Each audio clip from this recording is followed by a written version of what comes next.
खतरनाक मामला है भाई साहब। ये पहले बीच में कुछ दिन के लिए एक स्कूल में चला गया पढ़ाने के लिए। सारे बच्चे पढ़ रहे थे। इसने बोला बच्चों से कि बच्चों बोलो इलेक्ट्रिसिटी। सब बच्चों ने इलेक्ट्रिसिटी बोल दिया। एक बच्चा बोलता है इलेक्ट्रिसिटी।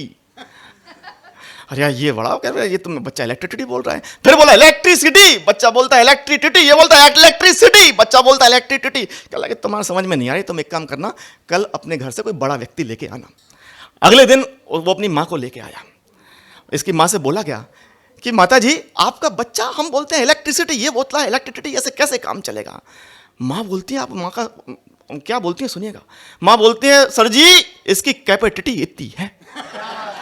तो ये समझ गया कि भाई साहब यहाँ का तो मामला खराब है। कह लगे घर से कोई बड़े को लेके आना। भैया अगले दिन उसके पिताजी आते हैं। पिताजी को बताया जाता है कि आपके घर का बच्चा इलेक्ट्रिसिटी बोल रहा है, आपकी जो पत्नी है वो कैपेसिटी बोल रही है, क्या चल रहा है आपके घर में। कह लगे सर हमारे घर में कुछ भी चल रहा हो, आप इतनी पब्लिसिटी क्यों कर रहे हैं। भैया अरे कह लगे ये तो पूरा प्रोडक्शन ही खराब है, कंपनी खराब है। कह लगे तुम अपने घर में कोई है बड़ा। कह लगे हाँ एक बड़े हैं, ऐसे बाबा जी थे। तो वो आए अगले दिन, दादाजी आए भाई साहब वहां पर। दादाजी को बुलाया गया, दादाजी से बताया गया कि आपके घर में भैया बच्चा इलेक्ट्रिसिटी बोलता है, आपकी जो बहू होती है वो कैपेसिटी बोलती है, आपका जो बेटा होता है वो पब्लिसिटी बोलता है, क्या चल रहा है आपके घर में। कह लगे सर आप उनकी चिंता मत करो, उन्होंने तो यूनिवर्सिटी का मुंह ही नहीं देखा। तो ऐसा खतरनाक होता है हमारा कुलदीप ब्रजवासी। तो आपकी जोरदार तालियों के बीच में कुलदीप ब्रजवासी को आमंत्रित करता हूं। आइए कुलदीप। मैं जैसे ही अभी आया भाई साहब बोल रहे मेरे से, ब्रजवासी तुम बहुत छोटे कवि हो, ब्रजवासी तुम बहुत छोटे कवि हो। अंदर आए बोले ब्रजवासी तुम बहुत छोटे कवि हो। अब बताओ ये बात भी कौन कह रहा है जिससे हाइट में पूरे 3 इंच बढ़ा हूं। खामा का बिना मतलब में मैं तो आया, मुझसे बोले ब्रजवासी तुम 10 रुपए के नोट हो, ब्रजवासी तुम 10 रुपए के नोट हो। मैंने कहा सही कह रहे हैं भाई साहब, 10 रुपए का नोट पूजा में अर्चना में कहीं भी चला जाएगा। ये जैनियों का कार्यक्रम है, बिना चेक किए ये भी नहीं चेक करेंगे। दिक्कत होगी तो इधर होगी, देखो इधर 500 का नोट, इधर 200 का नोट, इधर पुराना 2000 वाला गुलाबी नोट। भाई टेंशन तो यहाँ चला चला नहीं चला, बनियों का कार्यक्रम है, बिना चेक किए नहीं लेंगे। मेरा क्या है 10 रुपए का नोट चल जाएगा, कोई दिक्कत नहीं। एक बार ताली बजाना अपनी दुकान चलाऊं। अरे 20 का समझ लो, ये मेरा पदोन्नति हो गई है भाई साहब।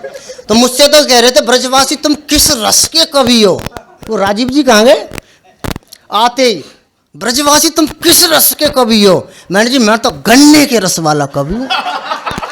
अब भाई स्ट्रक्चर ऐसा है, मैं क्या करूँ। बोले ऐसे नहीं वैसे बताओ, जैसे स्वदेश यादव वीर रस का कवि।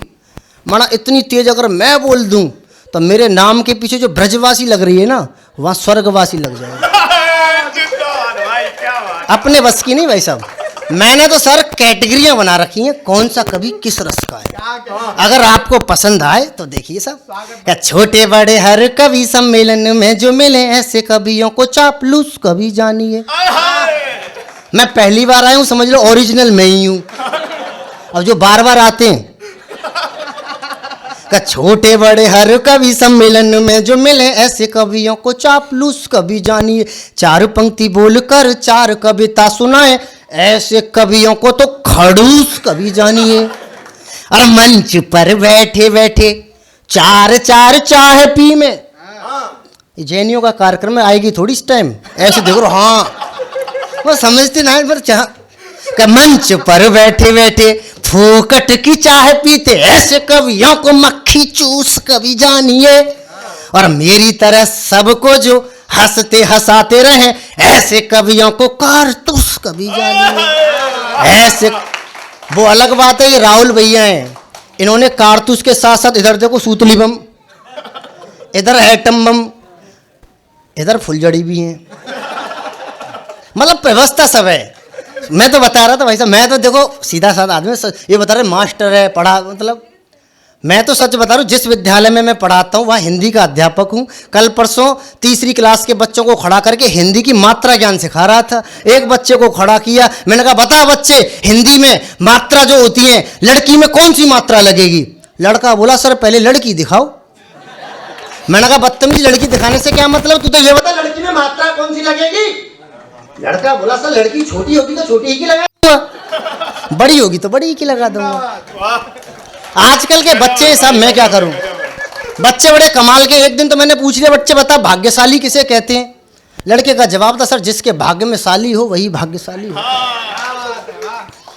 एक दिन तो और कमाल हो गया, मैंने कहा बच्चे बता आमंत्रण और निमंत्रण में क्या अंतर है?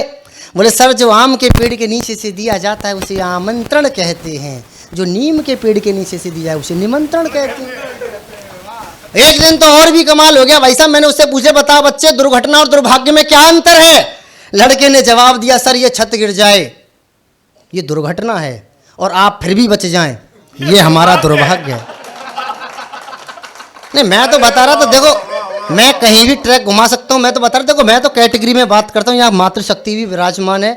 मैं तो सीधे सीधे 4 पंक्तियां और मातृशक्ति के नाम कर देता हूं। करोड़पति पतियों को उंगली पे नचाती हैं जो, ऐसी अबलाओं को प्रणाम करता हूं मैं। करोड़पति पतियों को उंगली पे नचा देती ऐसी अबलाओं को प्रणाम करता हूं मैं। और शॉपिंग के नाम रोज खर्च करती 1000 ऐसी घपलाओं को प्रणाम करता हूं मैं। और बिजली के तार से भी तेज चलती जुबान, बिजली के तार से भी तेज चलती जुबान ऐसी चपलाओं को प्रणाम करता हूं मैं। और सदन में यहाँ वहाँ जहाँ कहीं बैठी हुई सभी महिलाओं को प्रणाम करता हूं मैं। सदन में यहाँ वहाँ जहाँ कहीं। भाई साहब देखो अगर वीडियो बना रहे हैं तो नुकसान कर रहे हैं। देखो इधर 2 कैमरे लगे पड़े हैं, ये हमारा मंच पर लाइव प्रसारण हो रहा है, बाद में भी नहीं वैसे ले भी लें तो कोई अंतर नहीं है। मेरा तो आप HD कैमरे से भी लेते हैं तो भी नेगेटिव निकलता है। स्ट्रक्चर ही ऐसा, क्या करे आदमी भाई साहब। अगर वीडियो बना भी रहे हैं तो देखो मुझे आपकी भी हैसियत पता है, आप ज़्यादा से ज़्यादा अपने रिश्तेदारों तक भेजोगे, आखिरी जो रेंज है वो आपकी साली तक है, उसे भेज दोगे। अब वो मुझे देखेगी, फेसबुक पे सर्च मुझे कलर रिक्वेस्ट मेरे पास आ जाएगी, आपको क्या मिलेगा? इसलिए भाई साहब रिस्क मत उठाओ, आप वर्तमान का आनंद लो। एक बार ताली बजाओ भैया के लिए। क्या सीला क्यों जवान और मुन्नी बदनाम हुई। बाबूजी मैंने ना लिखे गाने, आप ऐसे मत देखो। मैं तो बता रहा हूँ मैं क्या करवाता, मेरी गलती नहीं है ना। मेरी तरफ देखने लग गए क्या पता देख जैन मंदिर में आके ऐसी बात कर रहा है। नहीं बाबूजी मैं तो बता रहा हूँ कैसी बात। क्या शीला क्यों जवान और मुन्नी बदनाम हुई, जांच CBI से ही मैं तो करवाऊंगा। क्या गाने चला दिए आजकल, गाने तो पुराने हुआ करते थे। 100 साल पहले मुझे तुमसे प्यार था, आज भी है और कल भी रहेगा। और आजकल मैं किसी और का हूँ फिलहाल का तेरा हो जाऊं, जब तू है तो भाई क्यों मतलब, कोई मतलब। शीला क्यों जवान और मुन्नी बदनाम हुई जांच, वो पुराने गाने देखो घर घर में बजा करते, क्या अद्भुत गाना था। फूल तुम्हें भेजा है खत में, फूल नहीं मेरा दिल है, मुझको लिखना मेरे प्रियवर क्या ये तुम्हारे काबिल है। प्रेम की शुरुआत हो रही है। और आजकल मैं तो कब से हूँ रेडी तैयार, चिपका लो सैया फेविकॉल से, कुछ मत करो बस चिपका लो। मतलब क्या कोई गाना है, रेडी भी हूँ तैयार भी हूँ, ताली नहीं बजेंगी तब तक लाइन से आगे नहीं जाऊँगा मैं। समझ ही नहीं रहा बात। शीला क्यों जवान और मुन नहीं, गाने सर पुराने होते थे। गाने देखो शादियाँ होती थी, गाना चलता था आज मेरे यार की शादी है, ऐसा लगता है जैसे सारे संसार की शादी है। और आजकल गाने चलते शादियों में, तेनू दूल्हा कैनू बनाया भूतनी के, तेनू घोड़ी कैनू बताओ, गाना या गाली है। ताली कमजोर है अभी। शीला क्यों जवान और मुन्नी बदनाम हुई। नहीं सर गाने तो देखो पुराने, गाने तो छोड़ो, पुराने जमाने में तो को संदेश होता था गानों में। वो गाना था कोई पत्थर से ना मारे मेरे दीवाने को, पत्थर से मारोगे चोट लग जाएगी, चप्पलों से मारो, घूंसों से मारो, मतलब नहीं। आप तो नोएडा वाले आदमी हो, थप्पड़ों से इतना मारोगे कि भाई साहब आदमी को होश ना आएगा। ताली अभी पूरी नहीं है आपकी। शीला क्यों जवान और मुन्नी बदनाम हुई जांच सी। नहीं सर पुरानी तो फिल्मों के बिना अद्भुत होते थे। रोटी रोटी कपड़ा और मकान, जय संतोषी माँ। और आजकल की फिल्मों के नाम टॉयलेट, प्रेम कथा। शीला क्यों जवान हो, नहीं अभी ताली पूरी जब तक, अभी पीछे देखो वो बहन जी रह रही हैं आपसे। नहीं वो मैं अभी पीछे दो अब आंटी जी दिख नहीं रही। अभी मैं था, आंटी जी मुझे देख के ना ऐसे देख रही। मैंने कहा आंटी जी क्या हो गया? बोली तेरी शक्ल मेरी बहू से मिलती है।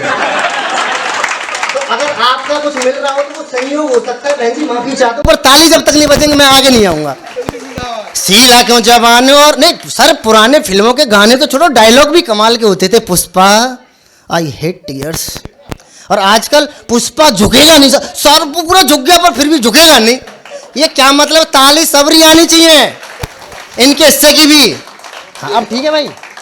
शीला क्यों जवान और मुन्नी बदनाम हुई, जांच सीबीआई से ही मैं तो करवाऊंगा। किसको बता के गई डिस्को अनारकली, डिस्को अनारकली किसको बता के गई, एक बार बात ये भी पता लगवाऊंगा कि एक नारी से ही बाप बेटे कजरारे करे, कजरारे कजरार। अमिताभ अभिषेक ऐश्वर्या से बाप बेटे कजरारे करे, गलत ये बात है रिपोर्ट लिखवाऊंगा। और अगला भी छंद यदि चाहते हो सुनना, तो एक बार पहले मैं ताली बजवाऊं। अगला नहीं भाई साहब बताना पड़ता, अपनी मार्केटिंग अपने आप करनी पड़ेगी। आपका क्या भरोसा ताली आप अपने लिए बजवाएं।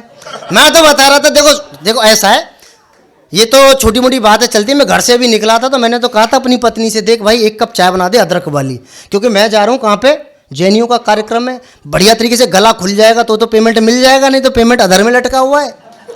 हाँ पत्नी मेरी बिल्कुल आदर्श पत्नी है। तुरंत एक कप चाय बना दी, मैंने जैसे ही पहला घूंट पिया, मना इसमें अदरक का स्वाद तो है ही नहीं, अदरक नहीं डाली तूने। नहीं मैंने अदरक तो डाली थी। पत्नी नाराज हो गई। मैंने कहा झूठ मत बोल। पत्नी तुरंत किचन में गई और वो बर्तन लेकर आई जिसमें चाय बना रखी थी, ला के दिखाने लगी, ये देखो कुटी हुई अदरक है या नहीं। मैंने अदरक तो है पर स्वाद क्यों नहीं आ रहा। बोला सच बताओ। मैंने सच बता। बोली बंदर क्या जाने अदरक का स्वाद। मैंने तो अगले आधे घंटे बाद फिर दोबारा बोला कि एक कप चाय और बना दे, इस बार थोड़ी अदरक ज्यादा डाल देना, गला खुल जाएगा तो मजा आ जाएगा, मैं भी जम जाऊंगा, वरना जमेगा तो स्वदेश यादव। मेरे कपड़े पहले ही कॉपी करके आ गया बंदा। भाई मामला बिगड़ जाता है कई बार। तो मैंने जैसे ही कहा, पत्नी ने तुरंत दोबारा कॉपी कर चाय बना दी। जैसे ही चाय बनाई मैंने पहला ही घूंट पिया, भाई साहब मजा आ गया। मैंने कहा ऐसी चाय तो जीवन में कभी पी नहीं, इतना स्वादिष्ट, यूनिक टेस्ट। इस बार तूने अलग क्या डाला है। बोली कुछ नहीं बस चाय चीनी अदरक। मैंने दूसरा घूंट पिया। मैंने कहा झूठ मत बोल, तुझे तेरी मम्मी की कसम सच सच बता इस बार तूने क्या किया, ऐसा टेस्ट जीवन में नहीं पिया। पत्नी ने बस कसम दिला दी मम्मी की, मेरी होती तो शायद मानती भी ना। तुरंत उसने बोला कि और तो कुछ नहीं किया था, वो चाय छानी चलनी पता ना कहाँ चली गई, जो 3 दिन से जुराब पहन रखे थे। अब आप मेरी हालत समझ लो, वो चाय में पी के आ रहा हूँ, ताली नहीं बजाओगे तो ऐसी ही कविताएं सुनाऊंगा। हाँ बिना मतलब में भाई साहब। हाँ नहीं बिल्कुल। और देखो टेंशन बिल्कुल मत लो, थोड़ी देर के लिए टेंशन लेने की जरूरत ही नहीं है। नहीं नहीं टेंशन बिल्कुल ना ले, वो चीज होगी नहीं। नहीं अरे कई लोग तो टेंशन में नहीं, कई बार टेंशन हो जाती है। टेंशन बिल्कुल ना ले, क्योंकि टेंशन देने के लिए आपके रिश्तेदार काफी है। मैं थोड़ी देर आपको हंसने हंसाने के लिए आया हूँ। एक बार ताली बजा दो, 2-3 कविताएं सुना दूं, मैं बैठ जाऊं, फिर बचा दिया लोग। हाँ तो सुनिएगा भाई साहब, मैं तो घर से निकला, मैंने तो अपनी माता जी के चरण छुए। और देखो मेरा ना 1 नहीं 2 नहीं 3 रिश्ते हैं मेरे इस नोएडा सेक्टर 50 में। ये बताना जरूरी है, क्योंकि मेरी मम्मी का मायका है, पापा की ससुराल है, मेरी ननिहाल है। अब भांजे की इज्जत आपके हाथ है, इससे ज्यादा चापलूसी में आपकी भी नहीं कर सकता। मैंने तो मम्मी से पूछा, मम्मी ये बता मैं कैसा लग रहा हूँ, स्मार्ट ब्यूटीफुल हैंडसम लग रहा हूँ कि ना। मम्मी ने जो जवाब दिया, परमात्मा ने तेरी शकल बनाई ऐसी, देख डर जा में सब हवा लग रहे हो तू। अब मैं क्या करूं भाई साहब, ब्रज में रह के ऐसी चीजें आ गई। अब मम्मी ने तो जो दिख रहा है, वो जो दिखता है वही बिकता है कि परमात्मा ने तेरी शकल बनाई ऐसी, देख डर जा में सब हवा लग रहे हो तू, दिन भर डूले पाम घर पे टिके ना तेरे, बिगड़े ब्याह को सोनवा लग रहे हो तू। और अंग्रेजी मेरे आगे खुद कहना लाला हाओ, क्या अंग्रेजी मेरे आगे खुद कहना फर फर फर फर फर फर, अंग्रेजी खुद कहना मेरे आगे 20 रुपया बालो देसी पौआ लग रहे हो तू। वो अलग बात है, मजा बोतल का देना पड़ेगा। पहला कभी क्या अंग्रेजी मेरे आगे खुद कहना फर फर 20 रुपया वालो देसी पौआ लग रहे हो तू। और बालन बढ़ाए धोनी बनवे की सोच रहे हो, जुलफ रखाए धोनी बनवे की सोच रहे हो, राम की कसम कारो कौआ लग रहे हो तू। राम की कसम। सही बात बोली मम्मी ने।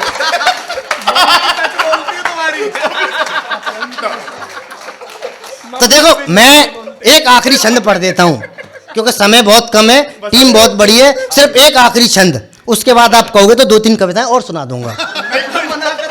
क्या साधु संत नहीं भाई, साधु संत कहते हैं, देखो जीवन में प्रेम किससे करना चाहिए, आखिरी पंक्तियां पढ़ता हूं।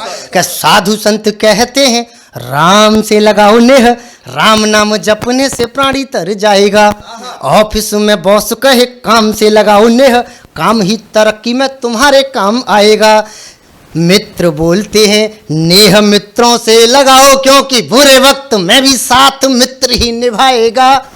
किंतु घरवाली बोली नेह मुझसे लगा ले, वरना तो कुलदीप भूखा मर जाए। बहुत बहुत धन्यवाद।